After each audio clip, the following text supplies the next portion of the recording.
Buenos días a todos. Bienvenidos a un nuevo episodio de este podcast llamado La historia de la educación en México, con Janet Fonseca Guetta. El día de hoy hablaremos de manera de línea de tiempo de algunos de los logros más significativos en la historia de la educación de México. Algunos personajes, presidentes, fechas importantes, metodologías, leyes, reformas y sobre todo muchísima pedagogía. Comenzamos en el año de 1822 con las escuelas lancasterianas. Joseph Lancaster, de origen inglés, revolucionó la época en el ámbito de la educación y en un sistema de alcance masivo para alfabetizar a la población que no tenía el recurso de manera eficaz. Hablamos de que en esa época la educación aún no era de manera general para el país. Había muy pocas personas que sabían leer y escribir. Una de las maneras más rápidas de lograrlo fue de esta forma, con Joseph Lancaster, en el que él pretendía que la mayor parte de la población pudiera alfabetizarse de acuerdo a una manera de educación rápida.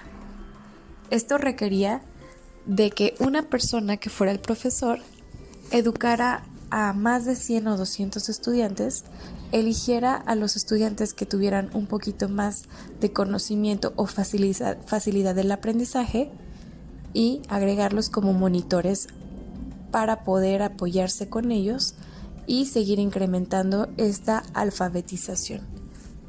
Este fue un movimiento realmente revolucionario en la educación en México, ya que de pocas personas que podían hablar, leer, escribir, se logró una expansión masiva en la cual la mayor parte de la población ya podía leer y escribir, gracias a las escuelas lancasterinas.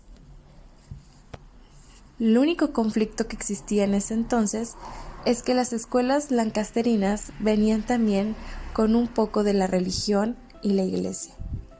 Esto no agradaba a México, que estaba independizándose y tratando de ser uno libre y fuera de España. Por lo tanto, hubo varios conflictos.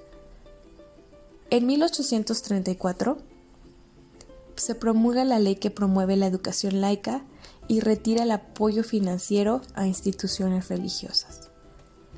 De acuerdo a esta revolución, hubo varios conflictos en los cuales las personas que estaban del lado de la iglesia y un poco más conservadores no estaban de acuerdo con esta nueva ley y sí peleaban exactamente porque la religión no se alejara de la educación. Uno de estos personajes que fue un poco controversial fue Lucas Alemán, ya que estaba de acuerdo con que la población estuviera educada. Sin embargo, no le gustaba la idea de retirar la influencia eclesiástica en la educación. En 1835, la educación sería totalmente gratuita, pública, uniforme y se incluye la primaria. Uno de los principales aportadores en 1843 fue Manuel Baranda, que fue el ministro de Introducción Política, Pública y Formación de Maestros. En 1833, Valentín Gómez Farías expidió una ley para la libertad de enseñanza. Se creó la Dirección General de Instrucción Pública para el Distrito Federal. Esto era que él estaba de acuerdo con la aprobación de libros de texto y distribución en todo el país. De igual manera, estaba interesado en expandir títulos académicos y tener a profesores más capacitados. En el año de 1857 fue la promulgación de la Constitución, que establecía la libertad de enseñanza y laicidad de la educación. Benito Juárez era uno de los principales interesados en que la educación en México se expandiera de manera en la que todos pudieran tenerla, no importaba su género. De igual manera, en 1857 se aprobó la promulgación en la Constitución y el artículo 3 fue de suma importancia en la educación en México, que habla de la enseñanza libre y educación laica, que es justamente de lo que hablábamos acerca de Benito Juárez, en el que él estaba interesado en que la educación se promulgara para todo el país de manera libre, gratuita, que no importara la raza ni la situación económica. de las personas, que fueran los derechos para hombres y mujeres, la igualdad y la libertad. Proclamó la Ley Orgánica de Instrucción Pública y creó la Escuela Nacional Preparatoria, cuyo lema era Amor, Orden y Progreso.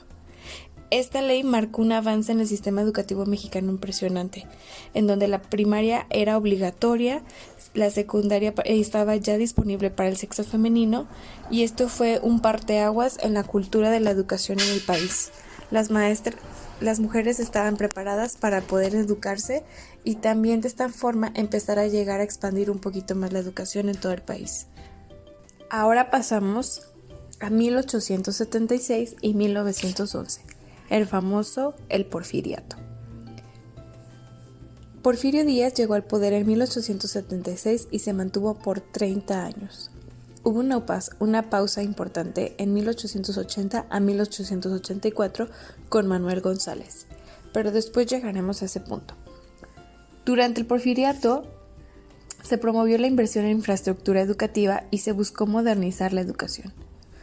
Uno de los principales personajes en esa época fue José María Luis Mora, que promovió la enseñanza laica y científica, y Manuel González, que fue en la pausa del 1880 a 1884.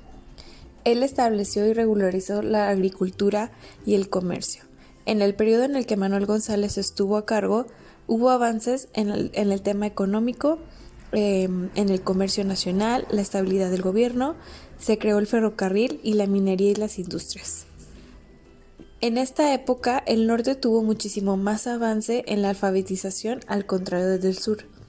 Hablamos, por ejemplo, de que las grandes ciudades que estaban en el norte, las fronteras, tenían muchísima más educación y se estaban expandiendo simplemente por temas políticos y económicos. Al contrario del sur, en donde todavía existía muchísima desigualdad y pobreza. Bienvenidos a todos, seguimos con la parte 2 de nuestra línea del tiempo de la historia de la educación en México. Llegamos al año de 1905 con Joaquín Baranda, quien fue el ministro de Justicia e Instrucción Pública. Fue el funcionario que por mayor tiempo ha sido responsable de la educación del pueblo mexicano. Unificó la educación y creó el primer Congreso Nacional de Instrucción Pública. Esto ayudaba a que la educación fuera de manera laica, gratuita, y continuaba con las ideas de que todas las personas y el pueblo mexicano debería de estar educado para un crecimiento de nuestra sociedad. De igual manera, se empieza a hablar un poquito más acerca de la filosofía positivista, por ejemplo, con Porfirio Parra, que fue un maestro por excelencia y fue el secretario fundador también del Consejo Superior de Educación. De igual manera, en el año ya de 1910 comienza la Revolución Mexicana. El inicio de la Revolución Mexicana, que planteó demandas de justicia social y reforma educativa. La promulgación de la Constitución Mexicana, que se incluye disposiciones sobre la educación pública y gratuita en 1917. Y para terminar con esta línea del tiempo y nuestros principales personajes, fue José Vasconcelos, que estuvo durante la presidencia de Álvaro Obregón y la creación de la Secretaría de Educación Pública, o sea, la SEP. José Vasconcelos fue secretario de Educación Pública, promoviendo la educación artística, la creación de bibliotecas populares y la participación de la comunidad. Fue uno de los principales fundadores del movimiento en la educación libre, laica y absolutamente gratuita para todo el país. Otro de los movimientos culturales que sucedieron en México, que fue posrevolucionario en el año de 1923, fueron figuras como Diego Rivera, David Alfaro Cisqueros, José Clemente Orozco y Rufino Tamayo. Ellos contribuyeron a la creación de murales y arte público que difundieron la historia, la cultura mexicana a través de la educación artística. Ellos fueron referentes en la educación, ya que de manera artística demostraban la importancia de lo que teníamos que tener el conocimiento en nuestra población.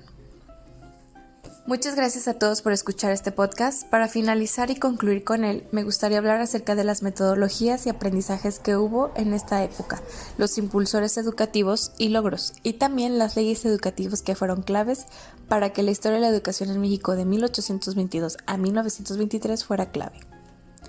En las metodologías y aprendizajes, durante este periodo se experimentaron cambios en la metodología educativa, pasando de un enfoque totalmente religioso a uno más laico y científico. Se buscó fomentar la educación para las clases populares y promover la formación de ciudadanos críticos. En la parte de los impulsores educativos y logros, los principales personajes que aún en día siguen siendo parte importante de nuestra educación fueron Valentín Gómez Farías, Benito Juárez y José Vasconcelos. Ellos promovieron la educación laica y científica. Entre sus principales logros fue la expansión de la educación pública, la creación de instituciones educativas y la promoción de la educación artística.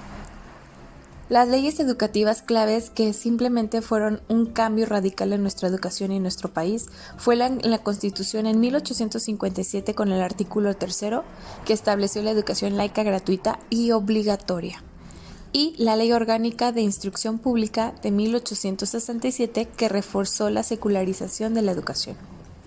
De nuevo, muchísimas gracias por estar aquí, escuchar este episodio de Historia en la Educación en México con Janet Fonseca Guetta. Que tengan un excelente día.